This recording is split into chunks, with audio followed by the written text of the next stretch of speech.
Shalom, welcome to my channel. Thank you yang sudah mampir ke channel ini.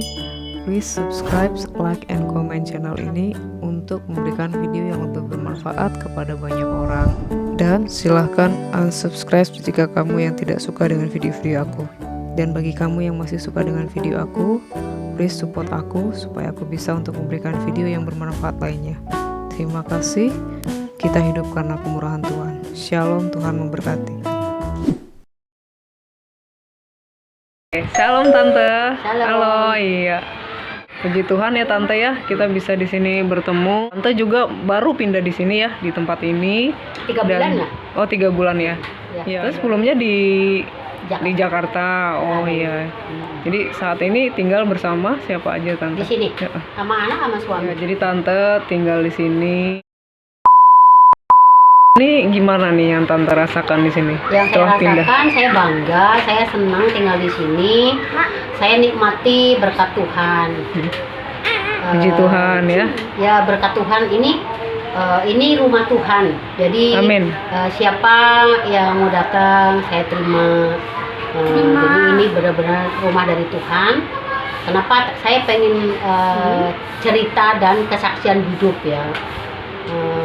Saya jadi murtadin, keluar dari Islam, itu saya benar-benar di luar dugaan dan di luar konsep saya lah ya. Karena saya dulu, bagi saya Kristen itu agama yang yang menuhankan manusia. Tapi setelah Tuhan Yesus itu memperkenalkan diri saya percaya bahwa Tuhan itu benar hidup ya. Akhirnya saya menikah dengan suami saya. Waktu itu saya udah berjanji bahwa kalau saya kan udah pernah karena gagal rumah tangga sekali.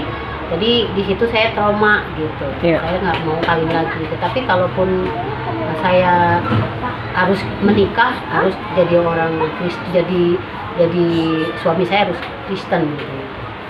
Ya. Haleluya. Puji Tuhan, akhirnya saya dipertemukan sesuai dengan apa yang saya inginkan, karena saya mintanya sama Tuhan. Amin. Jadi kalau apa saja yang minta kepada Tuhan, Tuhan kasih. Amin. Tentunya saya menikah selama 32 tahun. Saya tidak mudah, harus melewati semua tantangan hidup, kesulitan hidup, banyak sekali gitu. Jadi kalau saya saat ini bisa dikasih rumah, ya tentunya saya berdoa lah ya. Selama ini saya berdoa, Tuhan, saya sudah tua gitu, masa seandainya saya meninggalkan dunia ini, masa saya nggak kasih untuk anak saya. Saya berdoa walaupun rumah 1 kamar saja, yang penting itu rumah sendiri gitu loh. Amin. Tapi puji Tuhan, bukan hanya sekamar tapi 2 kamar dikasih. Ini benar-benar kalau bukan pekerjaan Tuhan, kalau bukan Tuhan yang memberi, itu mustahil gitu ya, mustahil lah. Itu benar-benar mustahil lah. Jadi saya bersyukur banget bahwa ini berkat Tuhan, karena saya mengalami hidup yang sangat berat, sangat sulit, tetapi itulah ini upahnya dari segala kesetiaan kepada Tuhan. Puji Tuhan ya. Ya, karena Tuhan tidak pernah meninggalkan bagi orang yang benar-benar melekat ya. Jadi saya pernah mengalami yang sampai makan cuma 5.000 sehari dengan anak saya berdua. Suami saya tepatnya waktu bulan Maret ya, jadi udah setahun yang lalu, udah kerja, dia baru keluar dari penjara, baru keluar langsung dia bekerja, baru 1 bulan langsung COVID. Oh ya, jadi sempat lockdown ya? Ya, akhirnya lockdown, nggak bisa apa-apa lah ya. Akhirnya begitu ini seru, ini lebih seru ini. Akhirnya waktu udah lockdown, nah ini udah mengalami kesulitan yang begitu berat ya sebelum inilah.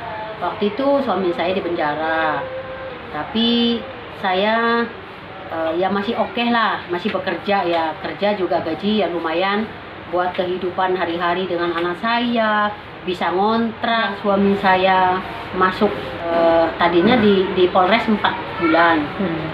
Kalau 4 boleh tahu bulan, kenapa tante? Kalau boleh tahu? ya dibilangnya sih bilangnya penista agama. Padahal Padahal agama ya. padahal tuh suami saya itu karena di Facebook kan mereka menyerang suami saya meluruskan iman Kristennya. Oke. Tetapi dia menuduh bahwa suami saya ini penista agama. Akhirnya digerebek lah tengah malam gitu, sekitar jam 1 malam. Datanglah itu ormas-ormas FPI, EBR, datang semuanya. Bahkan anak saya waktu itu masih SMA kelas 1. Begitu bapaknya dibawa ke polsek, dia sendirian di rumah, belum dikasih uang. Dia pikir cuman mau ini doang lah, mau dikasih tahu apa-apa kayak gitu, nggak taunya malahan bilang mau dibunuh aja, dibunuh gitu loh. Udah nggak usah pakai matre katanya, udah habisin aja, darahnya halal katanya gitu. Oh, ada sempat Ya, ngomong darahnya halal gitu. Udah matiin. Tapi suami saya pada saat dia dibilang matiin kan, secara manusia juga agak takut ya, karena masa udah banyak banget gitu ya. Bilang matiin aja, nggak usah pakai matre, matiin gitu. Nah akhirnya begitu dia dalam ketakutan, firman Tuhan itu muncul. Dia bilang gini, Daud, jangan kamu takut. Rambut kepala kamu jatuh pun terhitung semua. Dia bilang jangan takut. Di situ Tuhan beri kekuatan sama dia. Di dalam akhirnya, itu ya. Akhirnya memang udah habisin aja katanya. Nah akhirnya takut ada pertumpahan darah atau memang takut ada yang meninggal di daerah situ. Akhirnya tiba-tiba ada yang nelpon suami saya. Dia bilang, halo, kamu Daud ya? Katanya, iya. Katanya, tolong dong kasih ke pimpinannya, katanya, pimpinan FPI, pimpinannya ada telepon. Ada telepon. Iya. Katanya suruh kasih sama pimpinannya, telepon HP suami saya. Akhirnya mana pimpinannya nih, katanya disuruh, ya bapaknya kan nggak tahu mana pimpinnya yang mana, ya nggak tahu kan. Semuanya orang pakai ini semua kan, kayak sorban ya. Nah akhirnya udah menjauh dia ngomong gini, tiba-tiba langsung bilang, udah bawa aja ke polsek katanya gitu. Habis ngomong itu langsung, tadinya mau dimasak, mau dibunuh, dimasak. Udah saat itu juga kan? Iya. Ya, lanjut langsung dibawa ke polsek gitu. Nah di polsek papanya juga bingung, anaknya belum dikasih uang jajan lagi, gimana gitu. Nah, udah singkat